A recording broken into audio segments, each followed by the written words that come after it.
Hello friends, ఆషాఢ మాసంలో ఖచ్చితంగా ఒక్కసారైనా పెట్టుకోవాలి గోరింటాకు. చూడండి ఎంత మంచిగా వండిందో. అసలు ఎందుకు పెట్టుకుంటారు గోరింటాకు అంటే అమ్మవారికి చాలా ఇష్టం అన్నమాట. సౌభాగ్యం కోసం అయితే మనం పెట్టుకుంటాం అన్నమాట. అమ్మవారికి ఇష్టమైనవి మనం ఎప్పుడు ధరించాలి. మంగళసూత్రం, పసుపు, కాళ్ళకి, ఇంకా గోరింటాకు, మెట్టెలు, పువ్వులు, నుదుటన కుంకుమ ఇవన్నీ మనం ధరిస్తూ ఉండాలన్నమాట. సైన్స్ పరంగా కూడా చాలా మంచిది హెల్త్కి గోరింటాకు. అయితే ఇక్కడ నేను గోరింటాకు ఎర్రగా పండడానికి ఏమేమి వేసానో చెప్తాను చూడండి. ఫస్ట్ అయితే గోరింటాకు తీసుకోవాలి. అందులో ఒక ఒక నిమ్మకాయ అన్నమాట రసం అయితే పిండుకోవాలి. తర్వాత కొంచెం పటికైతే వేసుకుందాం. తర్వాత ఇందులో చిన్న రెక్కలు చింతపండు అన్నమాట వేసుకోవాలి. తర్వాత కొంచెం వాటర్ వేసుకోవాలి, ఎక్కువ వేసుకోవద్దు. ఎక్కువ వేసుకున్నామనుకో మంచిగా రాదనమాట, మెత్తగా చాలా జారుడుగా వస్తుంది. అట్లా వచ్చిందనుకో మనం పెట్టుకుంటే చేతి పైన నిలబడదన్నమాట. ఇక్కడ చూడండి ఎంత మంచిగా ముద్దలాగా వచ్చిందో.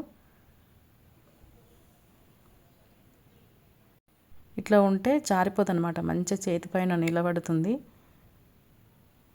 చాలా మంచి కలర్ అయితే వస్తుంది అనమాట. చూడండి ఇట్లా పెట్టి తీసే లోపల ఎంత మంచి కలర్ అయితే వచ్చిందో. నేను ఓన్లీ మిక్సీ జార్ నుంచి ఒక గిన్నెలోకి తీసినంత వరకు ఇంత రెడ్గా అయితే వచ్చింది. చాలా మంచి కలర్ వస్తుంది. అసలు ఓన్లీ ఫ్రంట్ సైడే కాకుండా బ్యాక్ సైడ్ కూడా చాలా మంచి కలర్ అయితే ఉంటుంది అనమాట. నేనైతే పెట్టుకున్న చేతికి చూడండి. ఒక హాఫ్ అన్ అవర్లోనే చాలా మంచిగా రెడ్ కలర్ అయితే అవుతుంది అనమాట. కొంతమంది పెద్దవాళ్ళు చెప్పేవాళ్ళు అనమాట, గోరింటాకు చిన్న ముద్ద ప్రెగ్నెంట్ ఉన్నప్పుడు తిన్నారనుకో పిల్లలకి బాడీకి కూడా హీట్ కాకుండా చాలా మంచిది అని అప్పుడు అంటుండే పెద్దవాళ్ళు. పిల్లలకి హెల్త్కి కూడా బాగుంటుందని అట్లా దీన్ని యూజ్ చేశారనమాట. బాగా చూడండి ఎంత మంచిగా రెడ్గా అయిందో.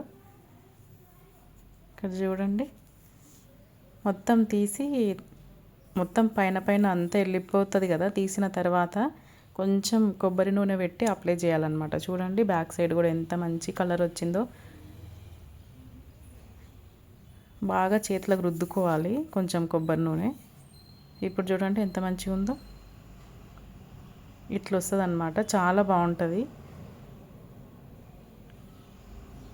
అసలు గోరింటాకు పెట్టుకుంటేనే చేతులకు అందం వస్తుంది అన్నమాట. వీడియో నచ్చితే లైక్ చేయండి. బాయ్.